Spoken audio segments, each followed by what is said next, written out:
J'étais en train de dire que les jointures doivent s'établir là où les tables ont les informations communes. Par exemple, le fait que les clés sont, les pères envoient la clé chez le fils, il y a déjà les informations communes. Maintenant, les jointures, c'est ça maintenant les jointures internes. On va faire un exemple.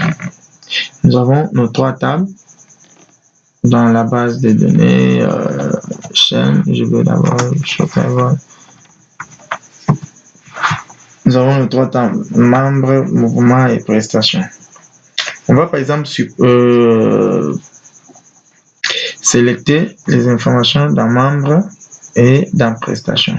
Nous avons besoin de connaître tous les membres qui ont presté plus de 15 jours par exemple.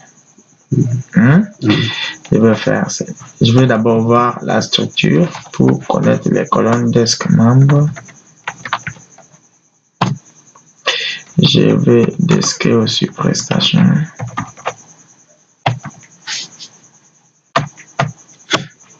Ok, maintenant je vais sélecter nom. J'ai besoin de connaître les noms,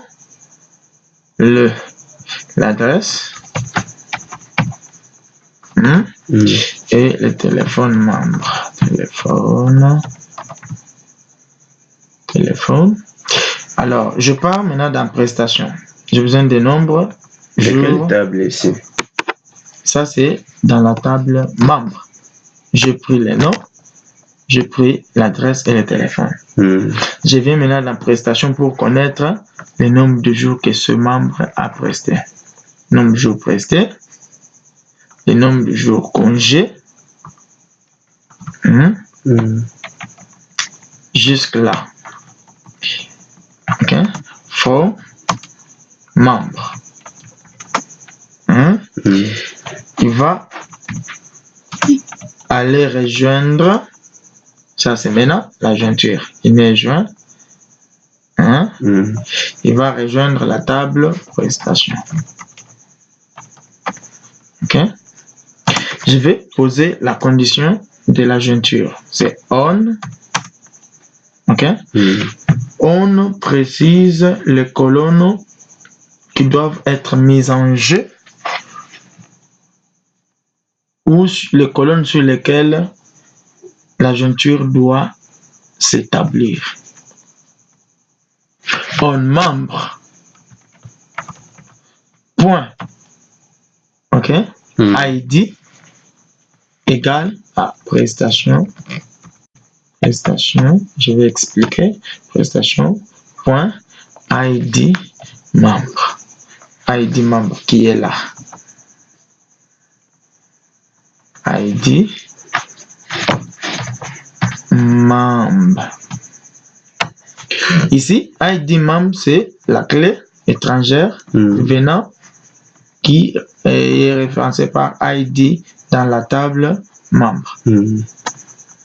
Ainsi, si je fais ça, je sélectionne, on me dit empty. Empty, ça veut dire il n'a rien trouvé, aucune ligne qui se réfère à notre condition de jointure qui est là, sur ces colonnes-là. Je vais d'abord, on va faire ceci, on sélectionne, select all from membres pour voir ce que nous avons de membres. Nous avons 4 membres.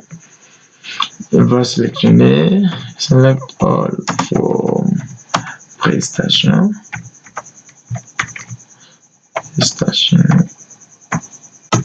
Ok, dans prestation, on n'a pas de données.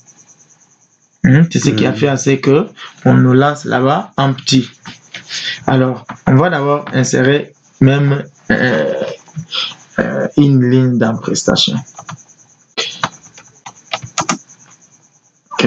Insert into prestation.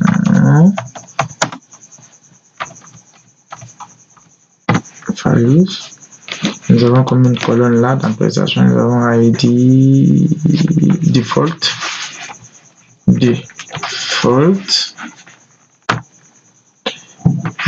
Il a presté 20 jours. Nombre absence 0. Nombre congé 6. Total ici, le total ici, ça doit être le calcul. Hein? Ça doit être le calcul. Je vais parler de ça. Mais on met là 0. ID membre, c'est deuxième membre qui a presté par exemple. Et tu as vu que là, je n'ai pas mis les entrecôtes et autres parce que toutes les valeurs qui sont introduites là dans la colonne prestation, c'est des integer. Ce qui est integer ou double et real, float, c'est pas obligatoire de les mettre entre côtes. Vous pouvez les laisser comme ça. On va exécuter une ligne affectée. Je vais revenir encore. J'insère celle-ci après 12 jours par exemple. Trop d'absence. 12 trop d'absence, congé, on n'avait que des. C'est numéro 1 par exemple. Je vais relire ma requête sur Select Prestation. Cette fois-ci, nous avons des prestations dans notre table. Alors, si je relis notre jointure là, cette fois-ci, on veut connaître qui a presté 20 jours, qui a presté 12 jours. Du coup, on nous dit que Mutombo, son adresse, Mongafula, téléphone, c'est celui qui a presté 20 jours, hein, avec 6 jours de congé. Shimba, ok, avec son adresse, avec son téléphone, lui a presté 12 jours avec des jours de congé. Donc, la jointure nous a permis de sélectionner à partir de ces deux colonnes-là. À partir de les informations qui sont là. Et c'est ici, ces informations ou ces colonnes-là qui nous ont permis d'établir la jointure entre la table membre et la table prestation. Parce que dans la table membre, on trouve ID. Et c'est ID dans table prestation est une clé étrangère. Donc, cette clé étrangère dans table prestation est référencée par le ID membre. Je ne sais pas si on se fait comprendre. Attends, jusqu'ici, c'est compris. Ouais. Jusqu'ici. Joy. Non. C'est juste pour rejoindre jusqu'ici. Bon, c'est compris. Maintenant, à partir d'ici, okay. C'est là où je n'ai pas encore bien compris. J'étais en train de dire ceci. On, non. Oui, allons-y. On, c'est la condition de jointure, la condition qui doit être posée. Donc, les colonnes, il montre les colonnes sur lesquelles la jointure doit être établie. Les colonnes là, c'est ID et ID membre. Alors, pour ne pas aller trop loin, on sait que le ID ici, c'est le ID qui est où? Dans la table membre. Voilà pourquoi nous précisons dans membre ID. Ok? Il est égal à prestation. Dans prestation, là où j'ai desqué. Dans prestation, ID membre, il est int not nul 1000. Donc, c'est une clé étrangère dans cette table ici. ID membre. Donc, il est référencé par ID dans la table membre. Alors, comme nous avons dans ID membre, nous avons le numéro 1, c'est Nshimba. Numéro 2, c'est Mutombo. Et que ici, ID membre qui est clé étrangère, nous avons la 2, la valeur 2 et la valeur 1. La valeur 1, référence premier membre dans la table membre.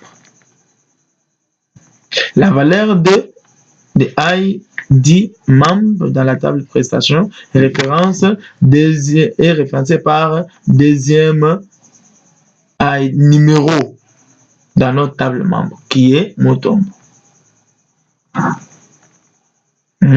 Alors, c'est à partir d'ici que nous avons posé notre jointure.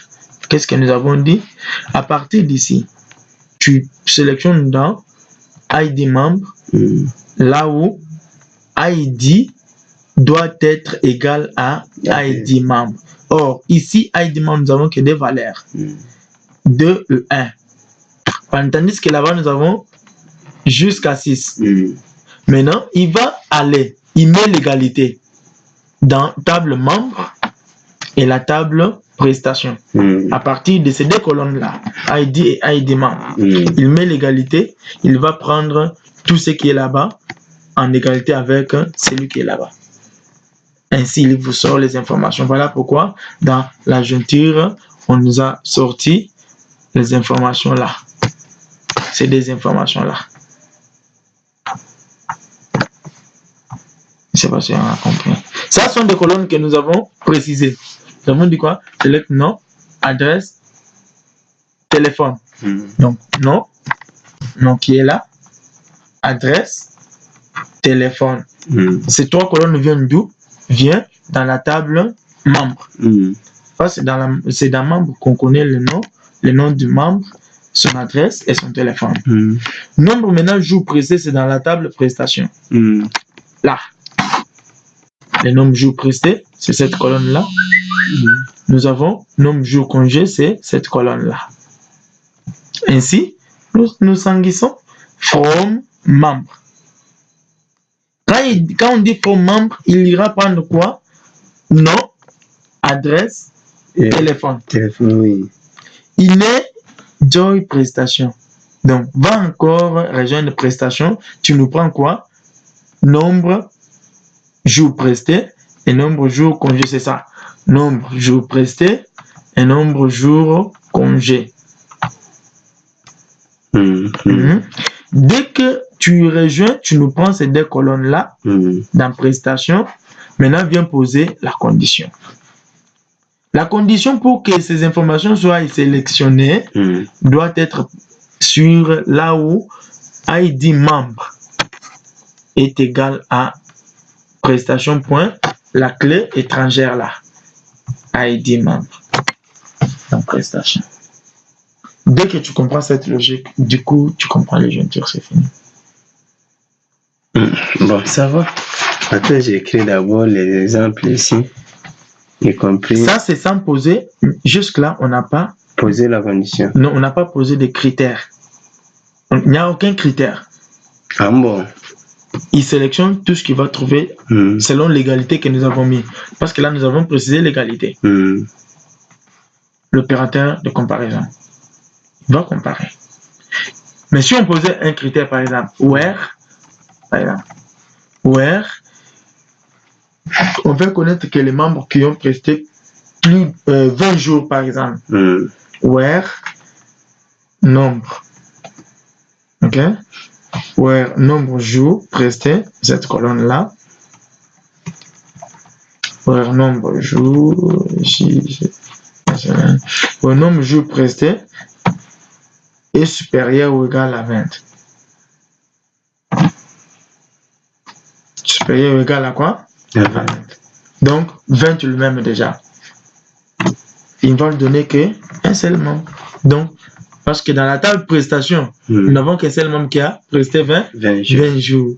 Ainsi, il nous sort ce Mutombo, Mumapoul, qui a presté 20 jours. Ça, c'est quand on pose les critères. Avec la clause where. Prends d'abord les notes comme ça.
exécutons, qu'est-ce qu'on nous dit?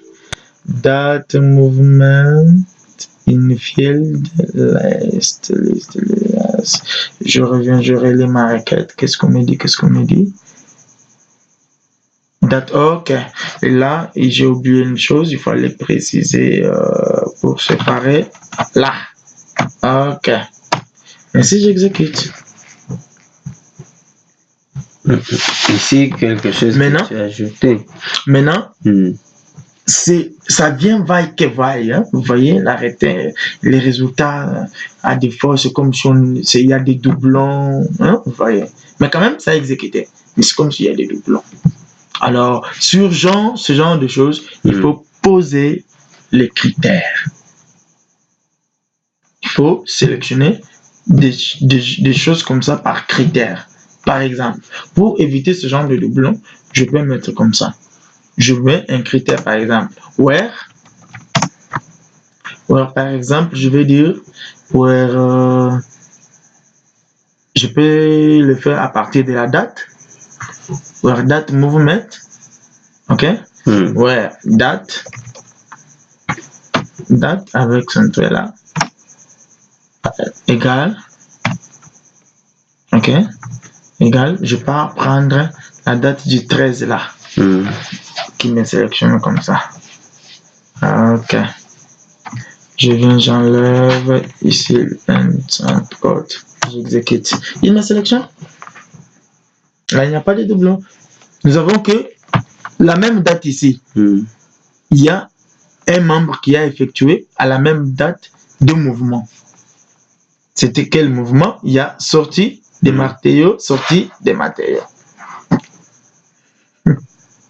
Non mouvement 1. Est-ce que ce membre avait eu congé? Oui, il avait eu congé de 2 jours. Combien de jours il avait presté? Il a presté 12. Donc, tu vois, c'est le même membre. Ok? Ainsi, on a fait jointure sur 3 tables. Ça, c'est les jointures externes. Quand on fait appel à left ou right joint ou left joint, ça on appelle jointure externe. Alors, excusez, la dernière possibilité de mettre ces jointures dans le requête, c'est, je ne vais pas parler de jointures using ça, je vais parler juste de jointures sans le mot joint. Ça veut dire quoi? Je suis là, je reprends ma requête. Ok? Oui. Je reviens là. Je viens, je fasse tout ça. Je fasse on. Ok? Je viens. Je fasse tous les joints là, left, joint, tout. Je viens, je fasse image, joint. Ok?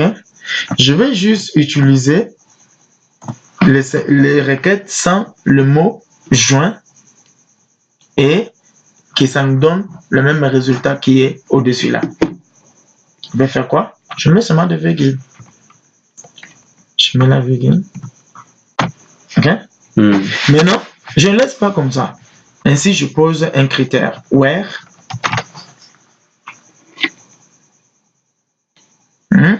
where map ID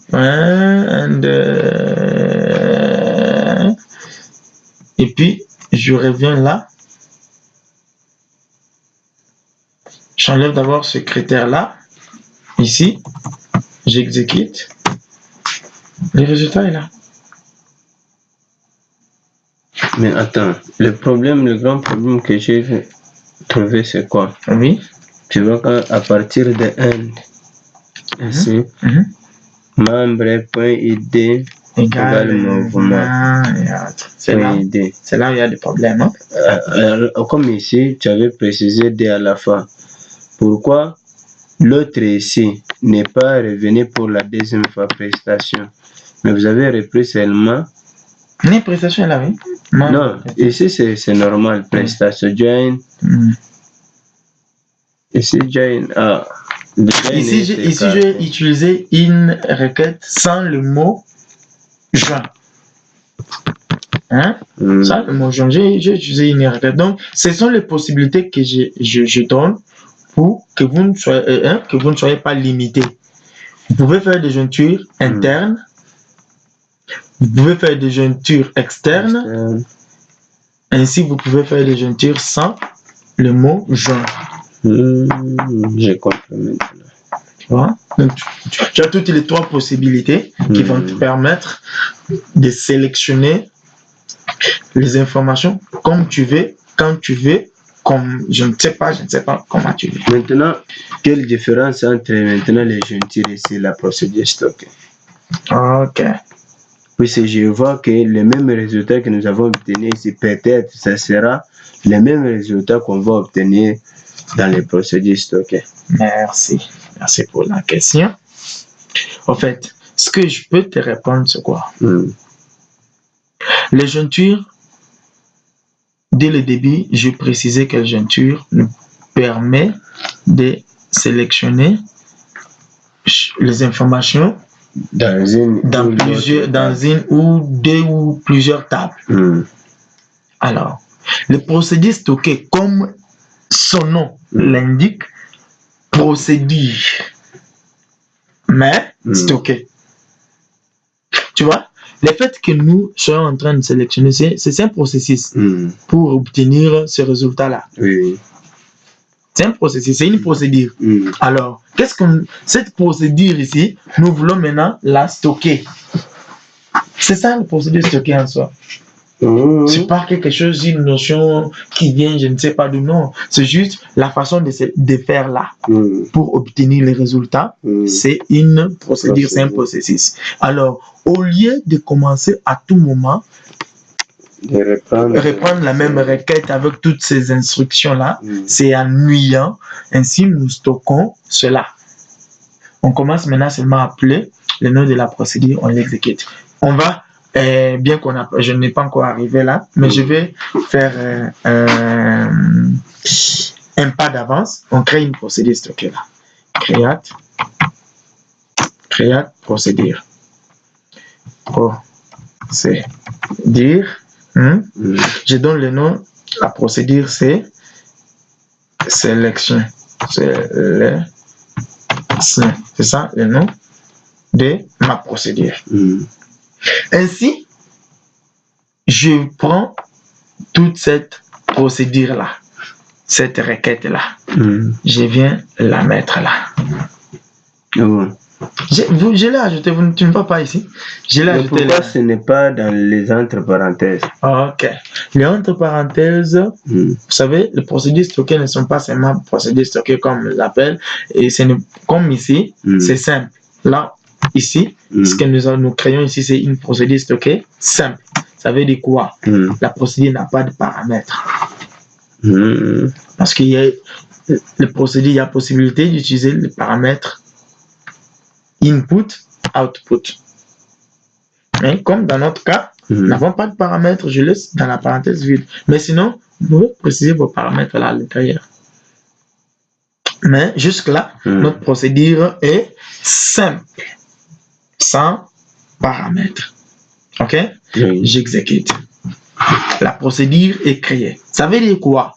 Je n'aurai pas encore, moi, là, le temps de venir tout faire ça. C'est trop. J'ai carrément besoin de faire call. Le nom de la procédure, c'est quoi? Sélection. Entre parenthèses. Il me reproduit le même résultat. Juste avec les petits, une petite phrase, il me sort le même résultat que cette grande phrase-là. C'est ça en fait, procédure stockée. Ok, attends que j'ai terminé.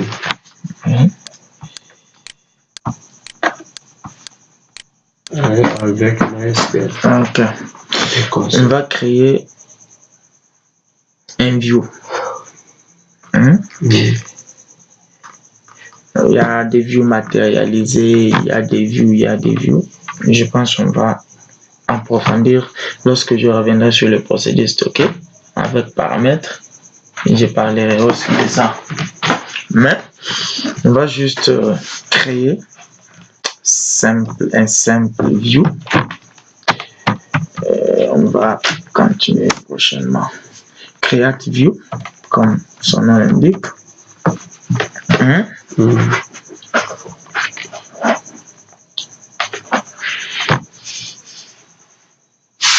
Ça consiste d'abord à faire quoi? Les views sont des tables virtuelles, comme je venais de le dire. Des tables virtuelles. Les views sont stockées dans la base de données comme des tables. Comme tu crées des tables, c'est comme ça que les views aussi sont stockés dans la base de données. Alors,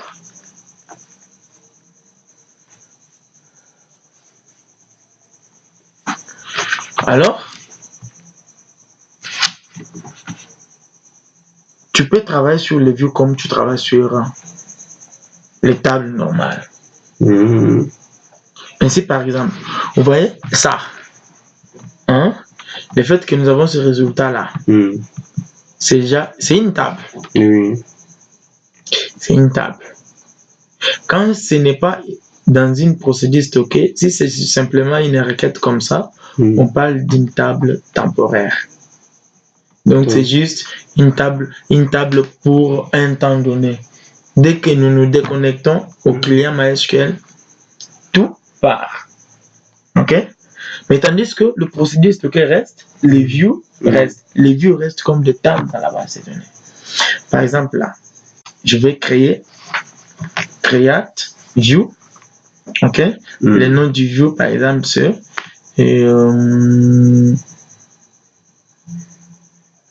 par exemple, je peux carrément prendre même la même requête là. La même requête là, je la crée. View. Je vais nommer mon view view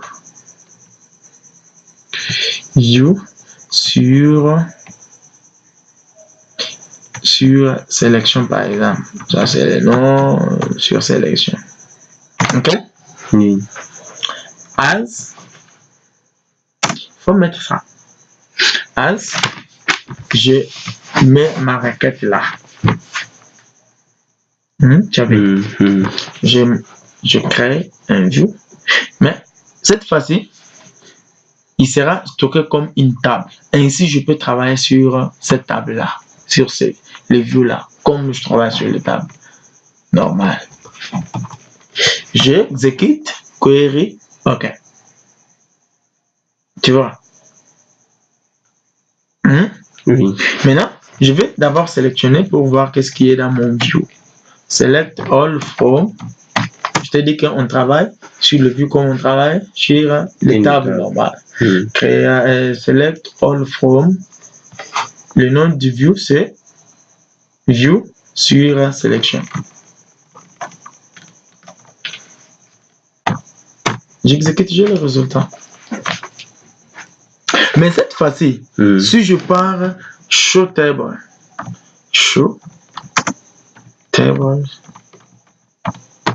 j'ai mon view qui est là comme une table dans la base de données.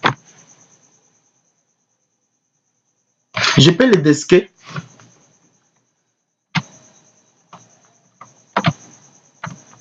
Je peux desquer pour voir les colonnes qui la composent. On me donne les colonnes qui composent mon view. Ok? Donc, une table virtuelle qui n'est pas nécessairement une table normale, mais une table qui est basée sur les sélections, quoi. Je sélectionne 2 colonnes là-bas, 3 colonnes là-bas, une colonne ici. Je compose, j'en fais un view sur lequel je commence à travailler autrement aussi. Sur ce view, on peut créer des procédures stockées sur ce view. On peut créer les déclencheurs sur ce view. On peut. Parce qu'il est stocké comme une table dans la base de données. Tu as vu là, il nous sort les résultats.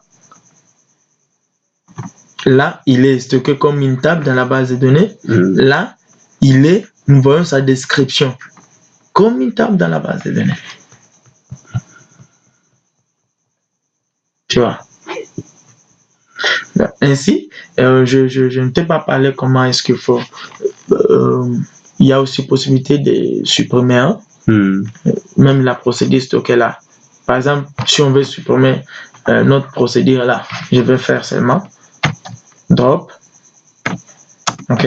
Oui. Donc procédure. C'est sélection. Ça c'est qu'était le note. Sélection. Cette fois-ci, tu ne mets pas entre parenthèses. Tu mets seulement comme ça, tu exécutes. Du coup, ça part. Donc, nous avons deleté, nous avons droppé, nous avons supprimé. Pour ne pas utiliser deleté, nous avons droppé.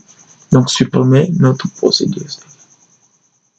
Tu vois, de même le view que nous venons de créer là. On peut toujours aussi le supprimer. Drop view. Le nom du view est là. Je fais du copier-coller. J'exécute, ça part. Quand je viens sélectionner cette fois-ci show table, c'est ce que je venais de faire, le view, c'est parti. Nani procédure. Même si je pars voir show table status. Pour voir le statut, je vais trouver peut-être normal comme j'avais commencé pendant que je n'avais pas encore rien fait sur cette base de données. Ça c'est là, donc la statut de ma base de données. Okay. C'est la statut de ma base de données. Nous avons, on te montre là les noms des tables. Nous avons table membre, table mouvement, table prestation. Nous avons quels sont les moteurs utilisés. Nous avons inodeb, les caractères CARZ, latin. Là, c'est par défaut. On n'a pas pu préciser. Il fallait le préciser. Là, au-dessus, vous mettez CARZ 8F8. Là, vous pouvez y mettre des accents et autres. Donc, c'est ça. On vous donne l'heure à laquelle la table a été créée, tout. Et la date, tout. Le status là, c'est quoi? La statut. Le statut. Oui, statut. Donc, affiche la statut de la base de table. Je vais t'afficher la statut de table. Ça va? Ça va, oui? Oui. Ok. Et j'ai vu quelque chose sur le view là. Oui. Quand tu as créé le view, tu avais créé avec la commande que nous avons exécutée dans procédure stockée. Ok. Mais ça nous a ramené à 3 tables. Mais quelle est la formule qui s'est fait que les 3 tables qui étaient déclarées dans la procédure stockée soient créées directement avec leurs colonnes et tout qu'on sort dans les views. Ok. Je répète en disant encore que le view, ce sont des tables virtuelles basées sur la sélection. Je sélectionne par exemple dans des tables membres et table prestation. Ce que je sélectionne là, je trouve que c'est intéressant. Je peux commencer à travailler sur ça. J'en crée un view. Quand je crée un view, ça veut dire je rends ça une table. Ok? Je rends les colonnes. Tout ce qui a été déjà sélectionné. C'est comme si j'en crée une table. Et la table, le view qui sera stocké comme table, tu peux voir sa description. Tu peux sélecter comme tu fais avec les tables. Tu peux même créer des déclencheurs sur des views. Le procédure sur des views, comme ça est là. Comme ça, c'est notre view, oui. On peut créer une procédure stockée. Et on en fait aussi des critères. Tu vois. Donc, le view nous garde les informations sur deux ou plusieurs tables, mais les informations auxquelles demandent encore d'être traitées. Et les traiter encore, ces informations-là. Après, on les stocke, on les crée, on les stocke dans un view, on les traite d'une autre manière. Parce que la seule différence, c'est que le procédé stocké, c'est la même procédure là qui sera appelée à tout moment. Il donne les résultats, il donne les résultats. Tandis que le view, tu travailles sur ça, comme l'étape. Ok? Et on va voir à la prochaine.